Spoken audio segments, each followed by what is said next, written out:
babies come from?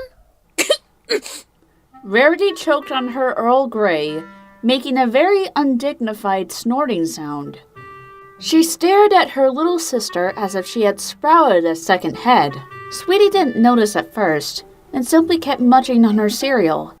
It wasn't until she got down to her milk did she realize that Rarity was still staring. Rarity blinked, then shook her head to free herself from her daze. Say something! May I ask why you want to know? Asked Rarity, setting what remained of her tea on the table. Sweetie Belle grabbed her bowl with her magic, brought it to her lips, and slurped down her milk. I don't know. Just curious, I guess. I heard Diamond Tiara talking to Silver Spoon about it, and they couldn't figure it out either. I thought you might be able to explain it to me. Of course. Rarity screamed internally to find a way out of this. I think you should ask Mom and Dad. Well, I tried, but Mom is out on business for a few weeks, and Dad fainted when I asked him. Sweetie Belle didn't really think much of it. Her dad was kind of a goofball. Do you not know the answer or something? No, I do. It's just... Oh, dear. I didn't think you'd be asking me these sorts of questions yet. Come here, sweetie. We need to talk. About 6 different warning signals went off in Sweetie's head. There were a few different "we need to talks" Sweetie had come to expect from her sister. From the angry tone she adopted whenever Sweetie messed up her house. Sweetie, we need to talk. To the hysterical sing-song tone when Sweetie ruins a dress. Sweetie, we need to talk. This one, however, was brand new, and that scared her. Am I in trouble? Asked Sweetie, carefully trotting over to her sister. Rarity wrapped her hoof around Sweetie, hugging her tightly. Of course not. It's just very important that we have this talk properly. You're getting to about that age. I want you to understand this entire thing and feel comfortable to ask me anything. Okay. Sweetie, you're getting to an age where your body starts to change. You're going to feel things and think things that you never felt or thought before. Especially about boys. You're going to look at cults differently. What, like a cult friend? Well, sort of. What I mean is that you're going to start liking boys. But Rarity, I already like boys. Button and Pip are my friends. I like every pony. Sweetie Belle's adorable naivete wasn't making this any easier for Rarity. Rarity struggled to think of a way to explain. She tried to think back to when her parents had the dreaded talk with her. She realized that they never did. Okay, sweetie. Rarity tried to swallow the awkwardness of the situation.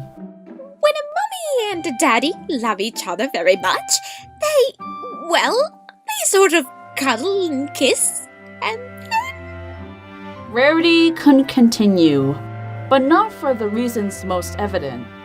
It was no longer a question of embarrassment. Rarity literally didn't know what to say. The stallion, he puts... No, wait. Rarity strained her brain and thought. She genuinely had no clue. She thought there must have been something to do with... Rarity flipped her tail up and looked to her rear, searching for...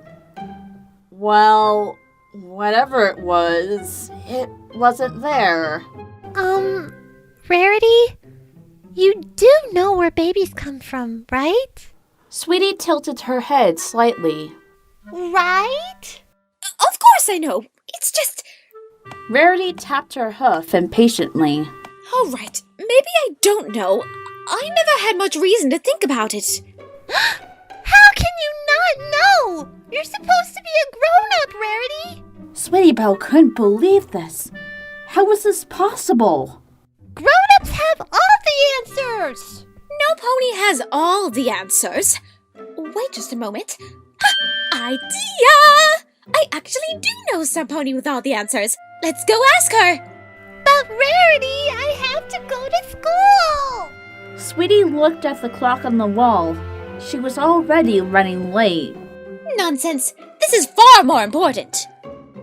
Sweetie Belle was about to argue that education was important and that Rarity wasn't being a very good role model. If she didn't go to school, then she wouldn't learn what she needed in order to go to a good college.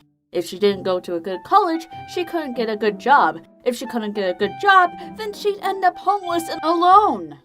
That just wouldn't do. Sweetie knew that she would have to do better than that.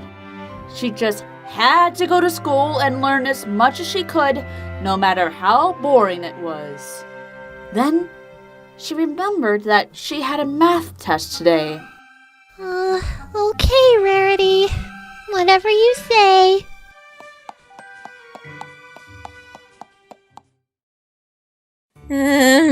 Rarity? Twilight shifted in her seat uncomfortably. I really don't understand why you're asking me to explain this.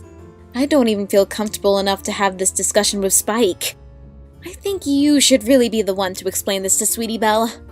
Rarity and Sweetie Belle stood before the Princess of Friendship, who couldn't be any less comfortable. She kept looking over her shoulder, praying to the gods above that Spike wouldn't overhear and get curious.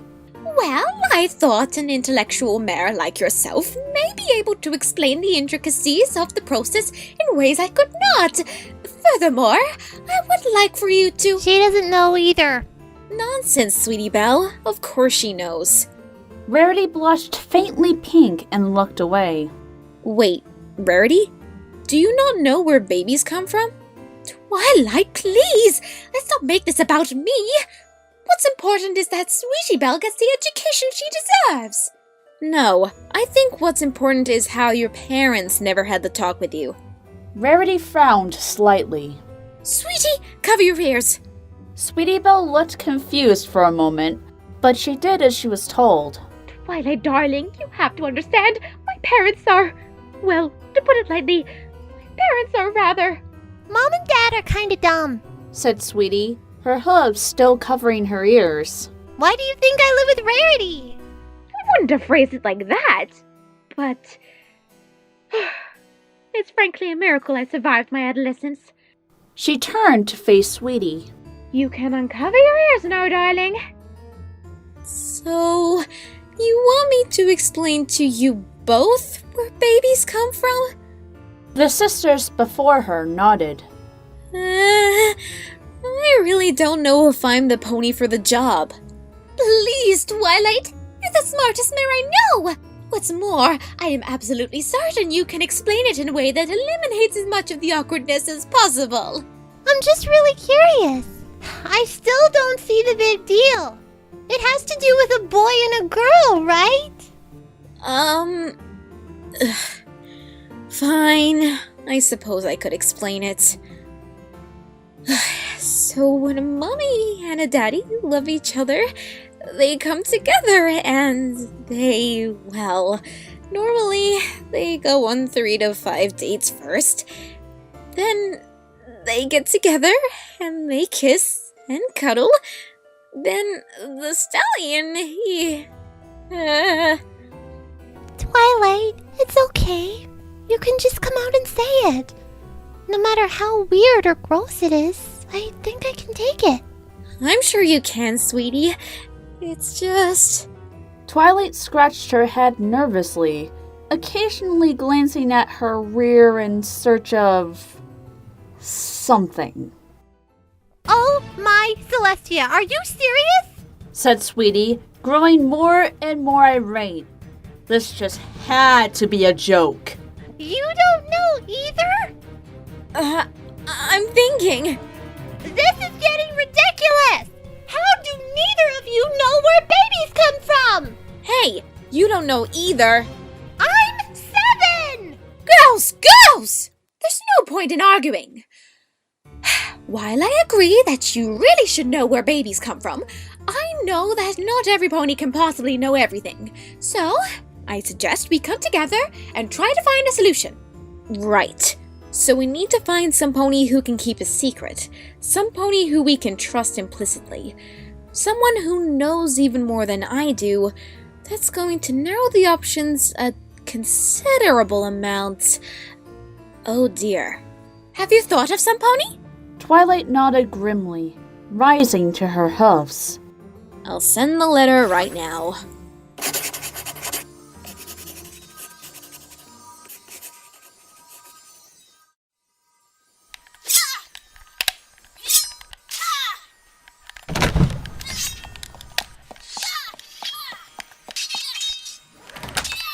Luna, are you still playing that Devil May Cry game when I told you that we need to tend to a very urgent matter?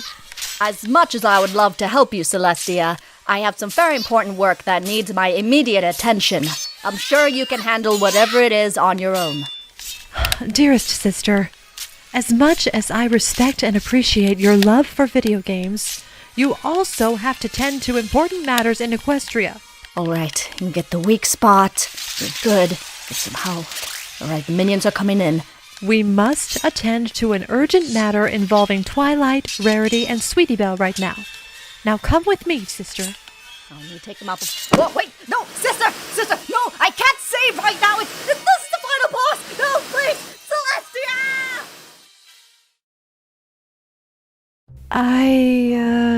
I do not believe I understand what it is that you're asking us. When Princess Celestia heard that Twilight had a question for her and Luna, the Sun Princess pulled her sister away from her work and corralled her into the throne room. Twilight, Rarity, and Sweetie Belle arrived soon after, and when Celestia asked Twilight what her question was, she was met with vague, roundabout statements and nonsensical gibberish. Princess, I don't think you understand how truly difficult this is for me to ask, said Twilight, shamefully staring down at her hoofs. But how did we get here? I presume you took the train. No, not like that. I mean, how did we get here? All of us. Do you speak of us as a species? Because that is a question that may better be left unanswered. No, not that either. I mean, what steps specifically resulted in the lives of every pony in Equestria? 42. Twilight tilted her head in confusion. You are asking for the meaning of life, right? Princess Celestia, where did babies come from? Asked Sweetie Belle, tired of this entire ordeal. She wished she would have just taken that stupid math test.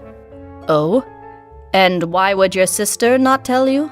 Because our parents really shouldn't be allowed to take care of children! So you do not know how to answer your sister's question?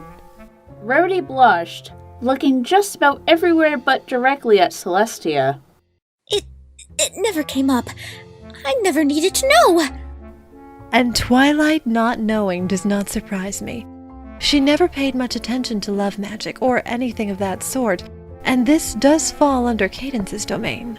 What does Cadance have to do with anything? Princess, I don't think you understand. I feel like I've read about the process during my biology studies, and I'm about 92% certain that we, as a species, are missing something necessary to— And that, my dear, is your problem. This is not a scientific answer.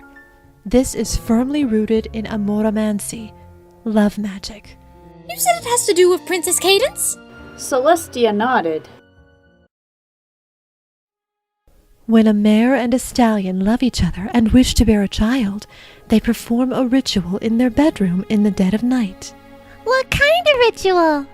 They gather together, projecting their love for one another outwards. Princess Cadance then picks up on that love, and, if she judges it pure and worthy, she delivers unto them a filly or colt to call their own.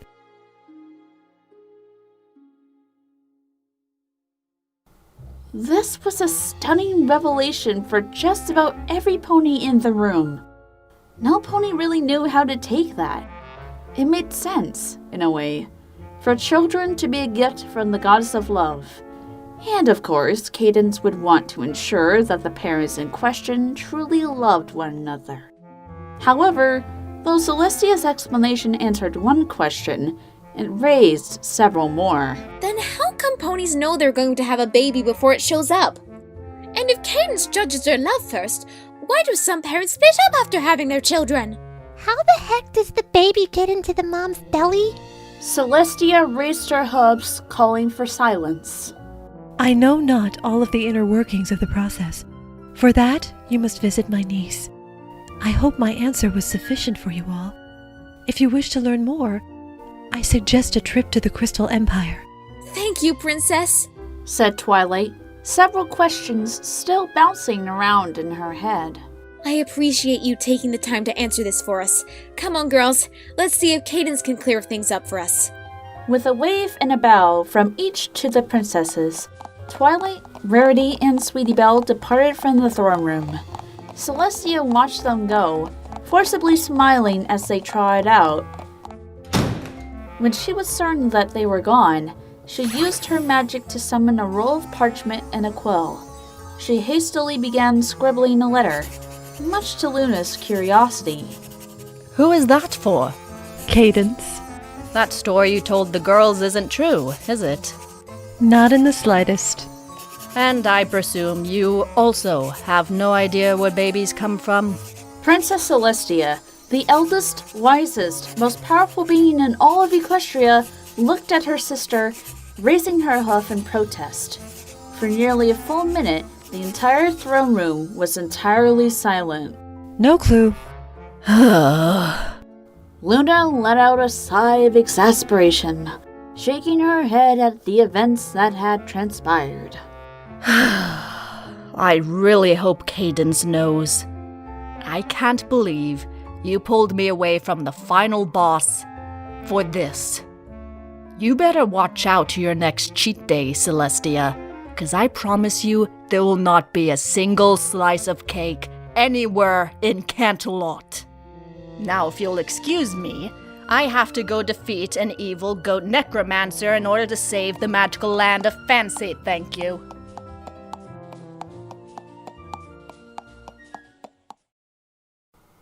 Princess Cadance sat in the nursery, gently rocking her filly as Shining fixed the crib that Flurry had broken for the 1000th or so time. It was a rare moment of peaceful serenity, where the only thing to hear was the soft thudding of a hammer and Flurry's constant babbling. A sudden burst of energy erupted from Cadance's horn, condensing into a roll of parchment marked with the seal of Canterlot. She caught the letter out of the sky with her magic, turning it over curiously. Shiny, were we expecting mail from Auntie Tia? Not that I know of. Must be important. Cadance nodded her agreement, then split the letter's seal. She skimmed over its contents once, twice, 3 times, a shocking realization descending onto her. She raised the mostly napping Flurry heart into the air, holding the baby a bit away from herself.